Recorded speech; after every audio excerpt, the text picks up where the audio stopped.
Good morning.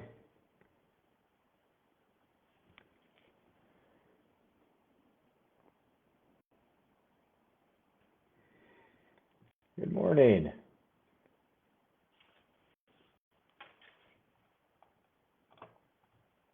I'm doing our live stream this morning from my computer, so it's going to look a little bit different. It may sound different. I'm using my headphones as a microphone. I'm looking at a different place for the chat, so I can't see you yet. If there are people there, it's a whole different screen. I forgot my phone, so here I am in my office, and I set everything up and realized that I can't broadcast. So I'm like, I'm gonna do it through my computer, and so I'm kind of learning it as I go here. I'm looking for okay. I'm starting to see names now. This is definitely not ideal. I have so much information on my screen. So, all right, so I see a bunch of names. Jim and Kathy, Don Hoverson, Jonathan Cassis, Deanne. The cool thing is I can scroll backwards. Jan Akins, Sally Crocker, Daryl and Suzanne. There's my mom. Good morning. Okay. I wish I could maximize that part of the screen so I could just see your comments. And here, I'm trying to figure this out. Sorry. Let's see if that helps. Okay, yeah, I can make that bigger. Oh yeah, now I'm seeing everything great. All right, so great. Good morning. So you got to roll with the tools you've got available when things don't go according to plan. So yeah, Carmen. Good morning. See, now I'm looking off this way because I have a different monitor over here, and that has all your comments on it, and I can see your names, which is kind of cool. But I don't know where to look. I see the camera's down here low, but it seems weird looking at in that direction when I'm talking. So if it looks like I'm looking off screen, off camera, it's because things are set up strangely. So welcome this morning. It is Wednesday morning, December, what is it? The 22nd. Yes. And we are continuing our theme this week in understanding our story and the significance of our personal story, which is so important for us to live a rich, full, meaningful life, because there's so many aspects of our personal story that shape us, that communicate value to and meaning, purpose to our lives. Now, we started out already in the top of the week talking about God's story, so the overarching story of redemptive history of mankind. And it is through that I want to keep articulating that because there is a beginning, a middle, and an end with lots of plot points, twists, turns, highs, lows, promises made, promises fulfilled, promises yet to be fulfilled, it reads like a big story. And every story has meaning. It's why we're drawn to books or to movies, or to read biographies or watch those documentaries on Netflix or whatever that help us to understand what it was like for a person or a group of characters to live in their world. And we laugh with them, we cry with them, and it's story. And the beautiful thing about watching a movie or reading a book is that as tension builds and certain characters don't know, the author gives you kind of a foreshadowing of something that's going to happen, and it really builds tension. And the characters don't know what's going to happen next, but you kind of do, and you're waiting for resolution, and hopefully, the whole story is going to end in a way that is fulfilling and meaningful. And that's what makes a good book, a good movie, a good story. And the reality is, the reason we're drawn to these stories is because we relate so much to them. And in a deeper way, we want to know our life has a deeper meaning, and we long for purpose. We long for meaning. We long for peace and contentment and the fulfillment of desire. And there are, with every good story, there are things that thwart that story, that thwart the plot. There are plot twists, there's betrayals, there's challenges and wounds and pains that the characters of the story endure. And this is the same with us. And those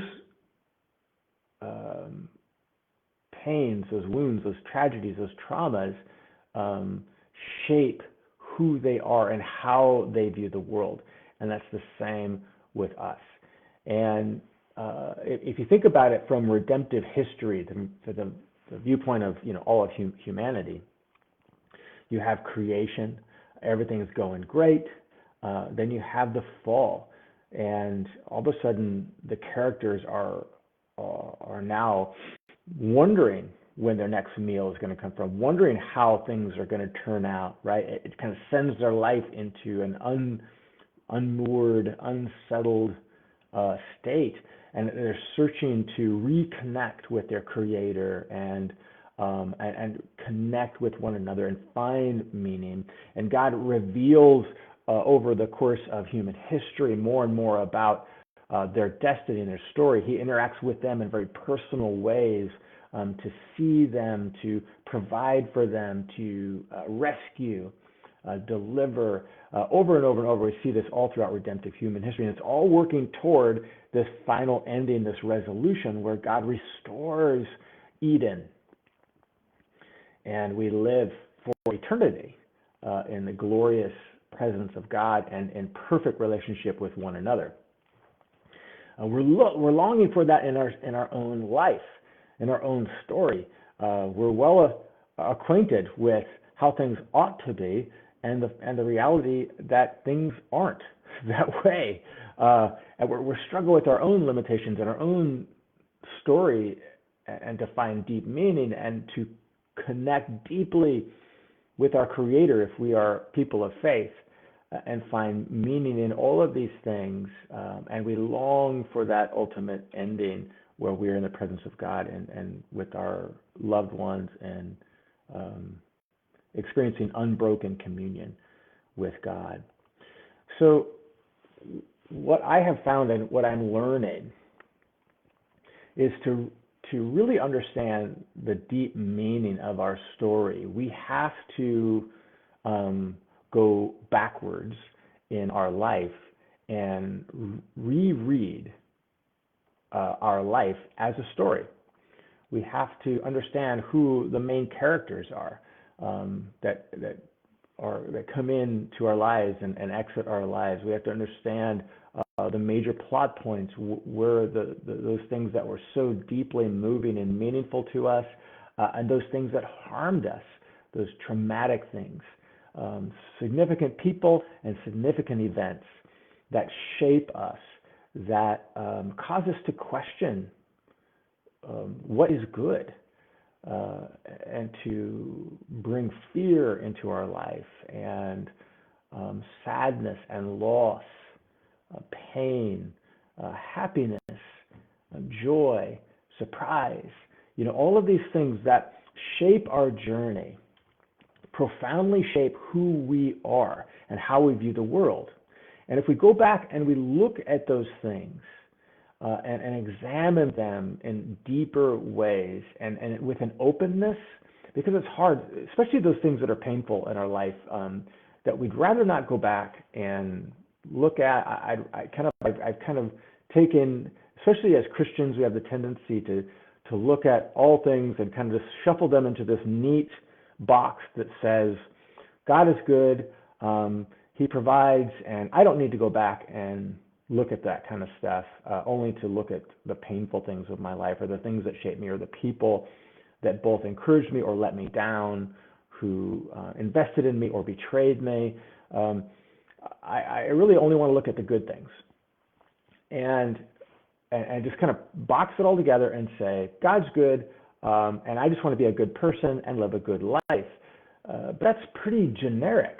It really lacks deeper and profound meaning, because each of us, there's no other person on this planet that's lived the exact life that you've lived, that had the exact same experiences, that is wired the same way that you are, and that have the same interests, that have the same peculiarities or uniqueness, or how our life has been shaped by all these experiences. There's just nobody else in this world who has lived and experienced the things that you have lived, or that I have lived. And when we just kind of generically throw it all together, like in some good, what we perceive as to be a good way, to minimize the painful impact some of the traumatic things in our life has, how those things have shaped us, we really come short of not only understanding the deep, profound meaning of our unique investment to the world. We really haven't found our voice and our identity and our name. It's really part of our life's journey, is looking for, what is my name? Who am I? What is my unique contribution to the world? I want to know that it matters, that it's significant. And I feel so insignificant sometimes. I just feel, like so many people have so many other greater gifts than me, and far more talented, or their lives have far more meaning. I'm just, one piece of the puzzle.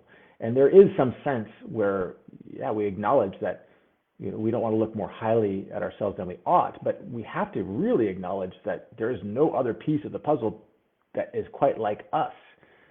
There's no other, when you look at if you enjoy making, putting together puzzles, every piece, there's only one place in that grand scheme that puzzle's going to fit. There's not kind of it's just kind of a generic piece that you can put any number of places, and it doesn't really matter.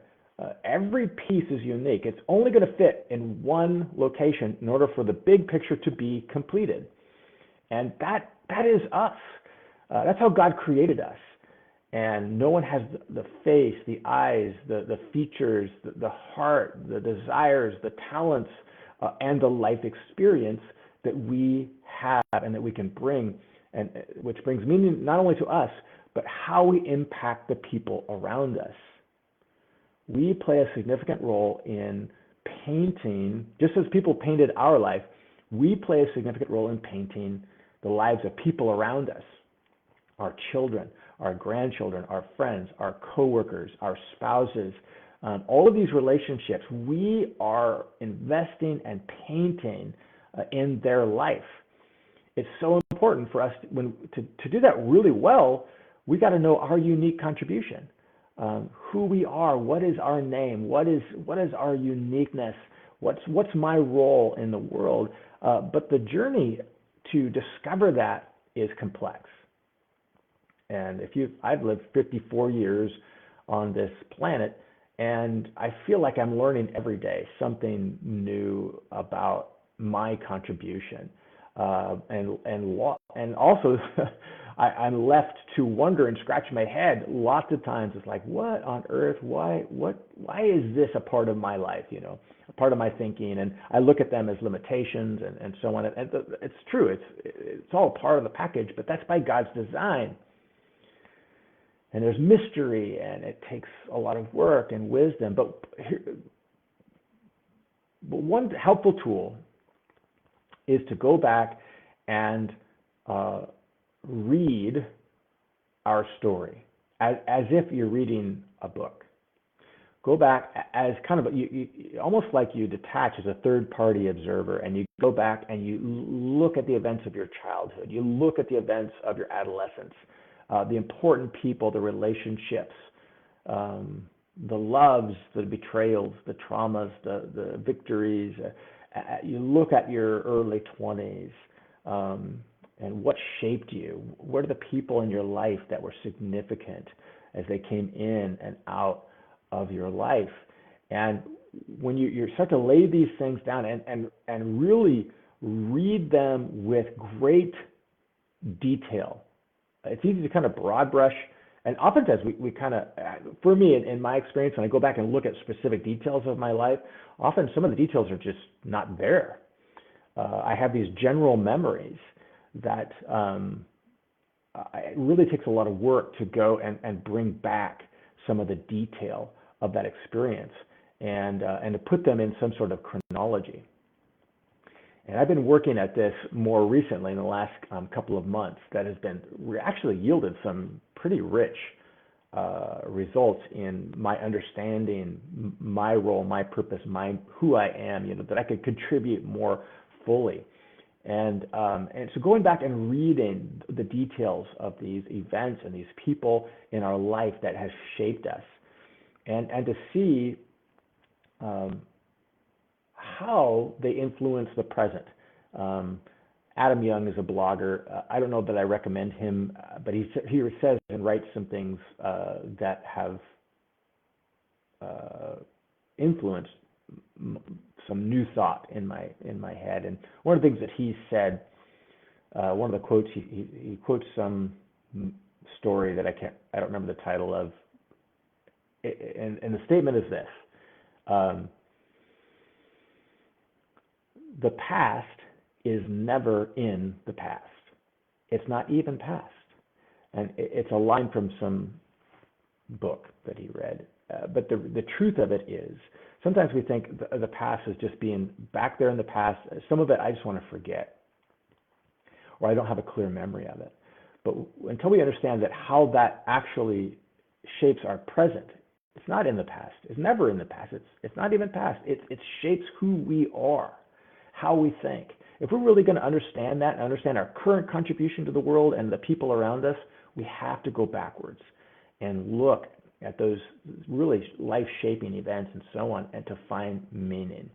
And then we take those events and we combine them with the author of all things, our Creator God, who has been there every moment, speaking wisdom, guiding our steps, knows every thought, every tear, every word before we spoke it, every hope, every desire. He's been there every step of the way. He was instrumental in bringing about our salvation with regard to our hearing the gospel for the very first time and responding in faith. He's been there, and he shaped and brought meaning and purpose to our life in and through those high and low points of our life.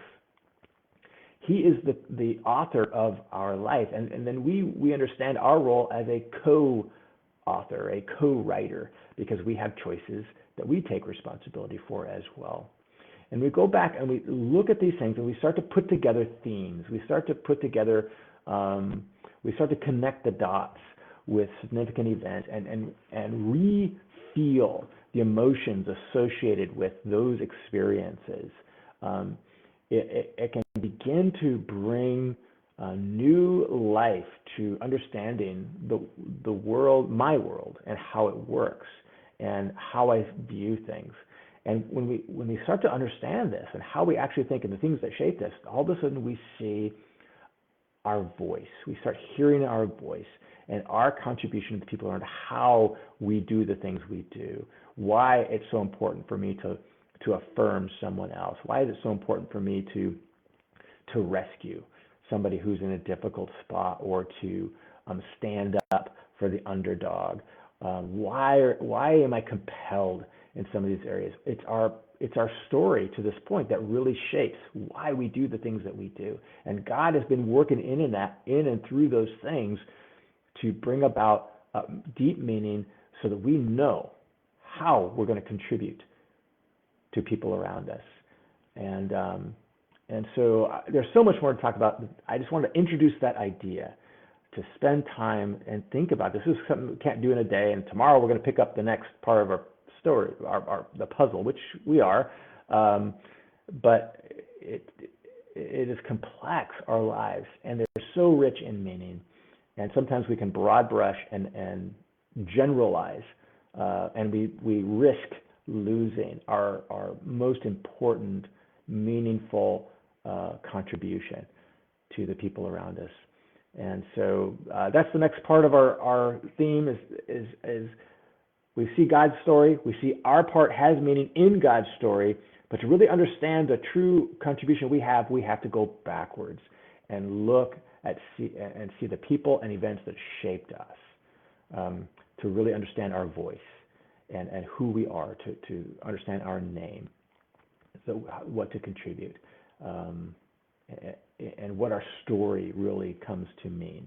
And so spend some time thinking about that, ponder that. I'd love to hear from you as that unfolds. And tomorrow we'll pick that up again, this theme, as we continue this week. Lord bless you. God loves you. Your story does matter, and the people around you are benefited by you, your existence, your contribution. God is using us uniquely for his glory. And we'll see you again tomorrow morning.